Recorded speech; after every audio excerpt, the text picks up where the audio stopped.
Hi world, good morning, good afternoon, good evening.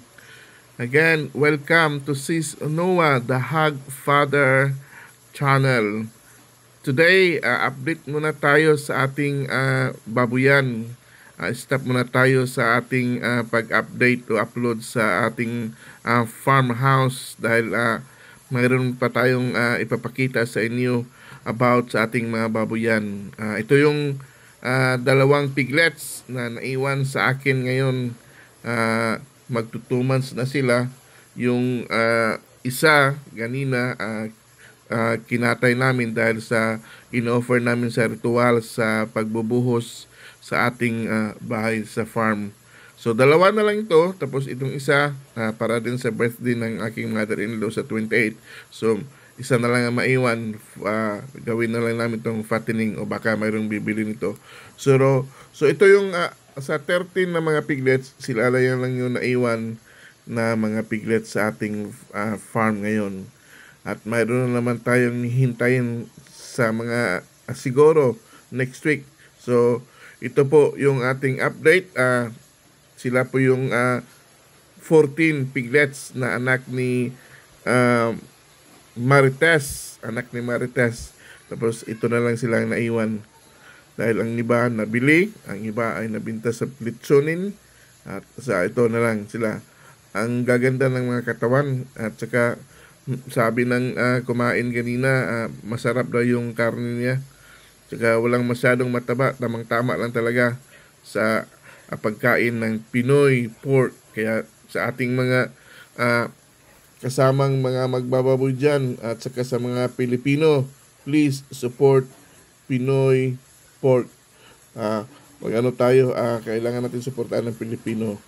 So ito po yung update sa ating mga inahin. Ito po si Olivera. Si Olivera ay manganganak this coming 2nd of February next week. Next week. First parity niya, ang semen nito is Pitren na galing kay Jimboy Caballero. Set out sa J&S Farm. Doon namin nakuha yung semen niya. Tsaka ito si Olivera ay galing din sa Lumbia na kanila ni Oliver diyan sa Lumbia. Kaya ang pangalan niya Olivera. Kaya ito first parity niya. Malapit itong mga anak. Tingnan mo naman yung tiyan nito. Ang laki na. Talagang days na lang ang hinintay namin para mga anak na ito si Olivera. First parity. At saka yung semen niya is Pitren. Spain Pitren ang ginamit namin kasi first parity pa niya. Kaya tayo po'y naghihintay at sana maraming blessing na ibigay ni Marites sa kanyang first parity. At we are praying na ayos din ang katawan ni Marites. Olivera. Si Olivera pala to. Sorry, si Olivera. Kasi ako yung Marites kasi Marites manganganak din si Olivera. Ay ito yung ating unang inahin manganganak sa February. Kasi dalawa silang manganganak sa February. So, malapit na to kasi tingnan mo noon ano. So, ito yung si Marites. Sinabi ko na, si Marites ay tatlong parity na niya. At saka, ang ginamit din namin nito na semen is doon pa rin kay J&S Farm. Dunbred ang ginamit namin ito na semen. Pang third party na niya. Tsaka ganun din days lang ang nila diferensya nila ni Olivera. Si Olivera manganak ng 2 ng February. Ang due naman nito ni Marites is 3rd ng February. So magkasabay na sila sana. Magkasabay sila ng araw. O di ba kahit isang ligas lang ng isang araw para manganak din silang dalawa. So this February, itong dalawa si Olivera at si Marites ang aming hinihintay. Kaya malapit na rin itong dalawa. Sana si Marites ay magbigay din ng maraming magaling naman to si Marites, marami naman itong naibigay. Yung first parity niya is 15 19, tapos namatay yung 4. Tapos yung second parity niya is 13, 16 pero namatay yung tatlo. So 13 na lang yung alive. So hopefully this time marami-rami na rin kasi malaki naman yung tiyan niya. So hopefully si Marites ay magbigay na naman ng maraming mga anak. So ito yun sila sa February, si Olivera at saka si Marites, magkasabay sila. At sana maraming blessing sa dalawang inahin na to na ibigay para sa ating farm. At hinihintay ito natin itong si Marites kasi first time natin na nagbigay ng simin na Dandruff pure durok. Galing ito sa kay Jimboy sa Pagadian. Shout out sa kanila. At sana maganda sana ang kanilang mga resulta sa kanyang pagpapanganak kasi third party na at marunong na. At saka mabait naman to si Marites, marunong mag-alaga ng kanyang mga anak.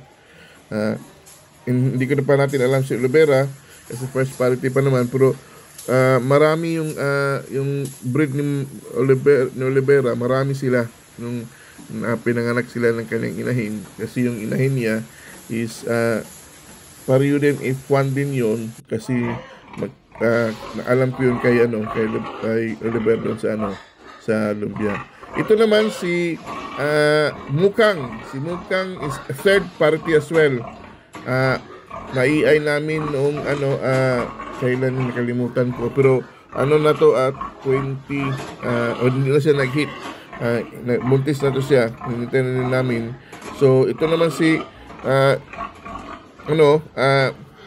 si Mukang, baka March ito, February, mga April mga anak si Mukang. Mayroon naman akong record doon, sana makita ko yung record na siya na-EI namin noong kailan yun.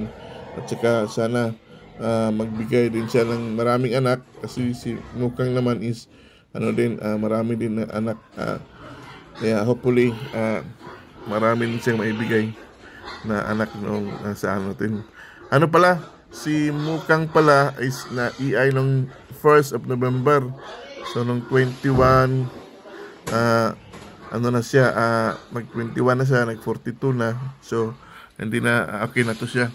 Hinintay na lang namin yung niya. So dalawa sila sa February. Sa March, ito si Mukang at saka si Dada. Si Dada din, buntis na rin yun. Ililipat yun si Dada ngayong linggo,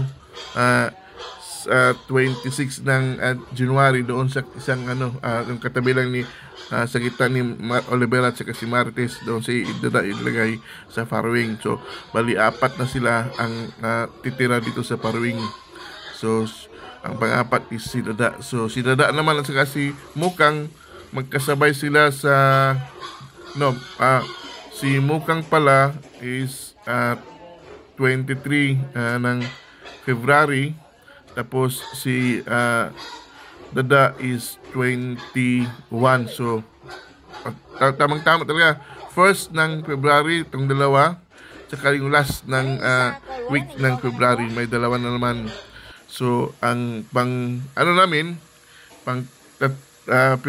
March namin ay si LC. Ito si Dada. Ito yung si Dada nandito sa first row. Ito yung sa gestating, hindi pa namin lipat. Ito yung si Dada. Malaki din ito si Dada. Actually, pang third parity na ito nila. Kaso lang yung second parity niya, yung sinakala namin na buntis siya, hindi pala siya buntis. So, nag-hit siya. So, ngayon, ini-EI namin noon, yung October 30, at saka ngayon buntis na si Dada. So hopefully may makikita na naman tayong magandang resulta sa kanyang mga anak. Ililipat siya ngayon 26 ng January, Sunday, doon sa farrowing. Saka yung katabi niya si Tinding, na-EI na din yun.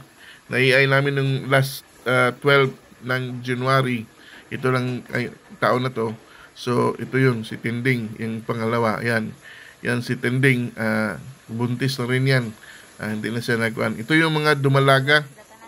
Ito si LC, itong si LC na EI din. Yung mga dumalaga namin na 5. Ito yung anak ni Yun yan, ang anak ni Marites, dan ang sunod ang anak ni Mukang, tsaka yung tatlo pa doon. So, bali, 5 yung aming bago na mga dumalaga. Ano pa lang sila? 5 and 6 months pa lang sila. Mga bata pa. Di pa masyadong malaki. So, yan po sila. Ang ating nadagdag sa ating 7. So, mayroon na tayong 12 heads dito sa ating alaga. So, yung sa last doon is si Sinonita. Sinonita naman is nanganak siya ng 12. So, kasama niyan sa nabintaran ng mga anak niya. So, ito na ngayon, si Nonita, buntis din. Naiay na namin, buntis din ito siya. So, all in all talaga, ang ating alaga dito sa ating Sis Noah the Hagfather farm is 12 heads na inahin na inahin natin. At saka, hopefully marami tayong blessing this year 2025 sa ating mga babuyan. Again, sa lahat ng mga subscribers, maraming salamat sa suporta palagi. Sa mga hog raiser, sa mga magbababoy, please let us pray that sana maraming blessing na ibibigay na sa atin ng Panginoon sa taong itong 2025. Again, sa lahat nating mga magbababoy, hog raiser, God bless us all.